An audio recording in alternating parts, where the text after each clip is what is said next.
Hi, magandang araw po mga Batang Maynila, sa mga nanay at tatay ko at sa aking mga pinakamamahal na lolo't lola sa lungsod ng Maynila.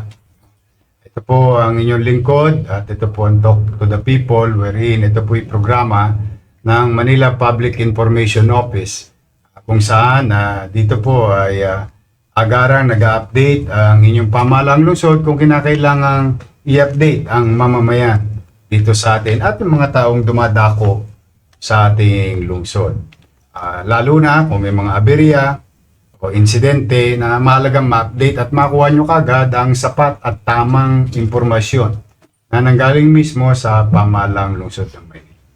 Muli po, kung hindi po kalabisan sa inyo ngayong hapon, again, sana po nasa mabuti kayong kalalagayan. Amin pong ipinakikisuyo na please do share this broadcast, live stream ng inyong city government sa inyong mga kaibigan, kakilala at mga kamag-anak o kapitbahay. As you all know, gusto po namin kayong bigyan ng update sa nangyaring insidente noong isang gabi dito sa lungsod. At lumalaganap sa buong Metro Manila ang Riding in Tandem Robbery Hold-up Group. At ang pinaka-latest nila ay nangyari po dito sa Tondo, sa Salonga, Balot. At ang isa pong biktima, lililang biktima, ay dati pong Pulis Maynila. Kakaretiro lang o. Retiro ng maayos, matagal naglingkod sa mamamayan sa lungsod ng Maynila. Taga Maynila, taga Tondo.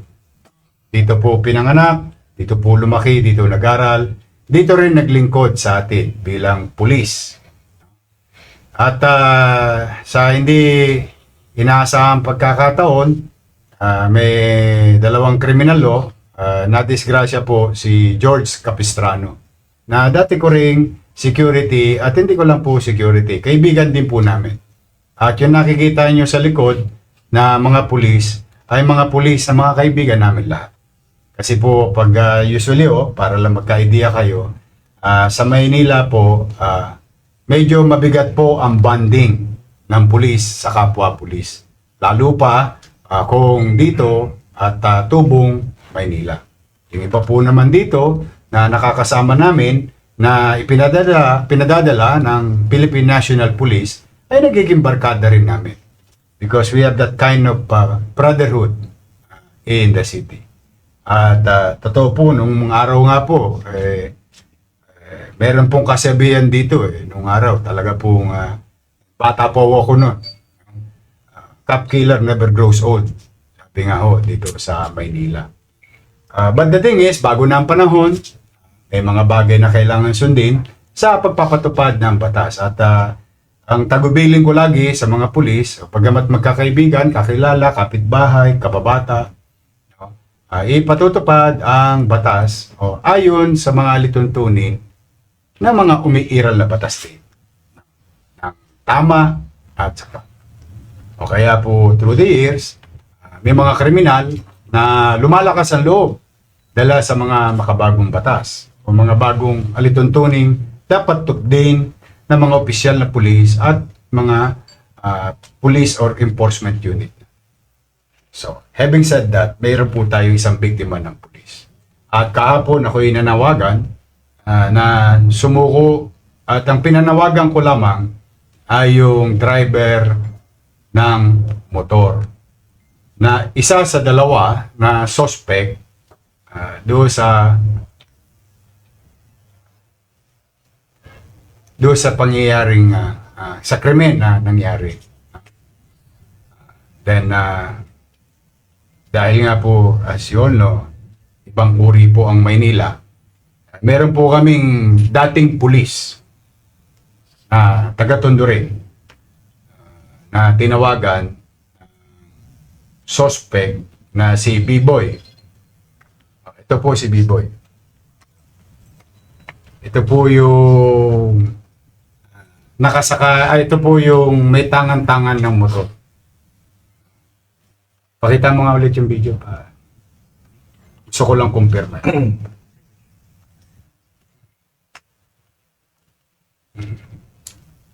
O ikaw ba yung nasa motor? Opo.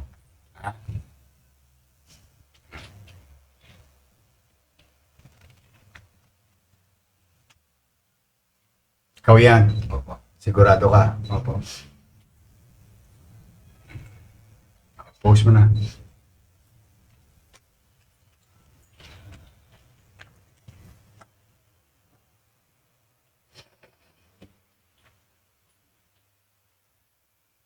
Tumawag po ang isa naming chairman, si Chairman Espinosa. At yung kanyang asawa ay dati namin pulis. Antigong pulis din. Yan, yung kinukwento ko kanina, alam niya, ibig sabihin, sa lungsod. Halika nga rito, pare. Ano ba ang ginawa nitong? Kwento mo nga sa amin saglit. Ang una, Mayor, tumawag yung isang asset natin doon. Tanong kasi ako sa kaso, sino ba yung pinatay kung confirm mga CBB na involved? So, ginawa ko, nag-follow up ako, follow up. Dugtong hanggang may anong umaga, nagpumunta sa akin sa babae. Sir, confirm si Biboy nga. Pero sir, susuko daw siya. Sigurado ka, confirm, pinakonfirm ko na, susuko. And nung tumawag, confirm, o saan lugar? Biyahe kami. Wala akong makakong kabady, sir. Sinama ko ito. Si Chairwoman. Tanden, yung isa kong tao, itong anugang kong bagong polis, nasa SWAT naka-assign, kinuha ko na rin. Kasi ayaw talaga sumuko sa kahit ng polis. Bakit naman daw? Then, kinuha ko yung isang polis umano natin from Station 3. Kinuha ko rin, siya may-ari yung sakyan, wala ko sa sakyan, sir. So, kami lang bumiyahe. Sa Arayat. Arayat po. Ito po, para lang sa kaalaman ninyo, no, umabot sa investigasyon, alam na namin kung nasaan sila. Pati yung kasama nito. Kaya lamang, kami nga po, pinipilit ko maging makatao at makipagkapwa-tao.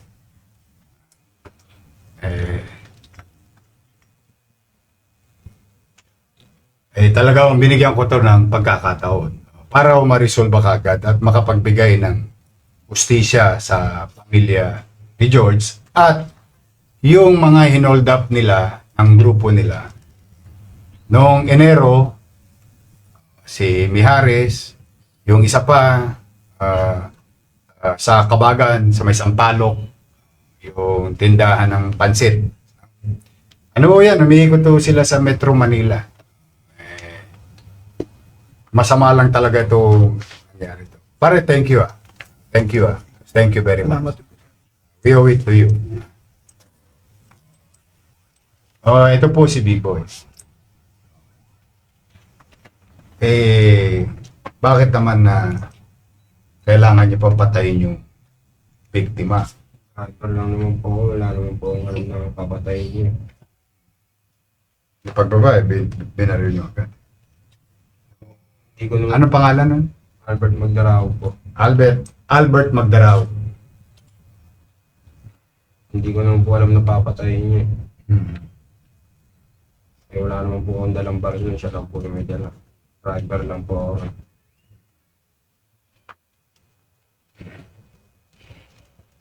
Ba't ka sumuko? Hindi naman po sana ako susuko eh. Kaya sa kanila, kung ibang polis lang po, hindi naman po talaga sana ako susuko eh. Kahit pumatay po sana ako. Kasi yung ibang polis na ginawa nila sa akin, hindi naman makatarungan yung ginawa nila sa akin. Sinong police? Police Maynila o Polis police? Quezon City, si Sir Ang, yung arresting ko. That's another story. Sa Maynila ba, nakatikim ka ng ganyan sa police? Meron din po. Dito sa Maynila? Meron po. Kailan panahon?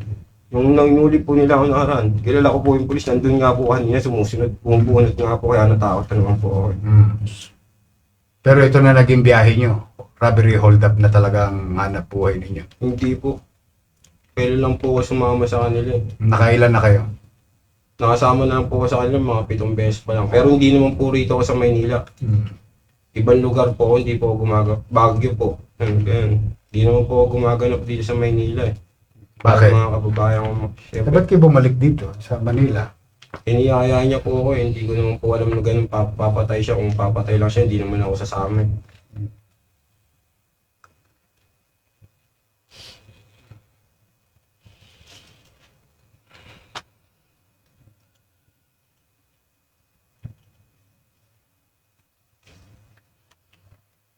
Anyway, ito po, marami nang binigay sa aming impormasyon. Thank you sa impormasyon mo. Iimbestigahan po ito at ito itatanganan nila Dave dyan sa homeside at sisiya sa atin. At doon sa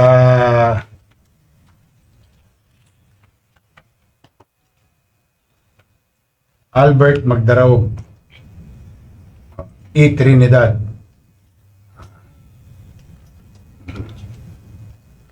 Lapit ka na. Lapit ka na mahuli. Anyway, maraming salamat sa binigay mo lahat ng impormasyon sa amin dito. Yun po mga kababayan, bilang update sa inyo sa sitwasyon nitong isang krimen na para sa amin. This is something personal to the Manila Police District. While everything is really being given attention, ibang uri lang ho ito. Kasi yung pulis na napatay kilala pong mabait na pulis. Hindi ho na-involve sa kung ano-anong problema. But anyway, nandiyan na po yan, nalulungkot tayo. Again, nakikiramay tayo sa pamilya ni George. Oh yeah boy. Hopefully, ma-resolve kagad itong kaso at mahanap pa yung ibang grupo nito. Natutuwa naman kami dahil ito po ikinantanay lupang hinirang at bayang magiliw o bayang magiliw, lupang hinirang o pati panatang makabayan. Kaya kayong mga loko kayo, good luck sa inyong lahat. Sabi ko na sa inyo, huwag niyong gagawin sa Maynila. Will you do our best to keep the city peaceful. It will never be a perfect city. Hindi ito perfectong syudad. Hindi perfecto ang organisasyon namin. But if you do these things in Manila, whether sa pulis o sa ordinaryong tao, hahalugugin namin ang buong bansa. So muli, mga kababayan, i-update po namin kayo sa mga ilang araw pa. Actually, oras pa. Hopefully, makapagbigay kayo ng update. Muli kay Chairman Espinosa at sa kanyang kanyang asawa na dati ring Police Maynila, Antigo na Police Maynila. Nagpapasalamat ako sa inyo. We are halfway of giving justice to the victims. Narinig mo naman, nakapito na, di ba? O di pito yun mabibigyan natin ng mustisya. Pati yung mga nabiktima nila sa Baguio. Saan kayo tumira? Baguio. Hindi man po ang ginawa namin. Ano naman? Ano po, pinasok po namin yung staff Ano pa? Saan lugar pa? sa Cabanatuan po. Saan pa? Ayun yung Doon kayo tumitira? Saan pa? hindi po kami bumapakasara. Quezon City. Quezon City. Ayun nga yung pag So first time nyo rito na tumira sa Maynila? po. At lakas loob talaga kayo. Hindi lang naman po kayo lumalakad dito, marami po sila. May mga nakakasabayan din po kami. Okay. Yan na. Nasabi niya na kanina. Bahala na ang investigation. Marami nang tinugan. So muli po mga kababayan, mag-iingat po kayo. Rest assured in our own little way, through the leadership of General Abad, to the men and women, officers, and regular policemen of the City of Manila, the Manila Police District. We'll do our best. Itong mga insidente ito, kung kinakailangan maiwasan. Kung nangyari, maihatid sila sa hustisya. Pagbigay tayo ng hustisya sa mga biktima ng mga lokong. Mag-iingat po kayo. At sa aking mga lolo't lola, I'm happy for you today. Nag-start na po ang payout sa ating mga tricycle driver. Nag-upisa na rin po ang payout ng national government, isa atin naman sa local government. At itong mga pagsubok na pinagdadaanan natin sa ekonomiya ng ating mamamayan, rest assured that we will continue to do our best na maibsan ang inyong hirap na dinaranas, kinakaharap. At at least maibsan man lang natin bilang pamahalaan. Mag-ingat po kayo at maraming salamat. Pagpalain nawa kayo ng magandang hapon po.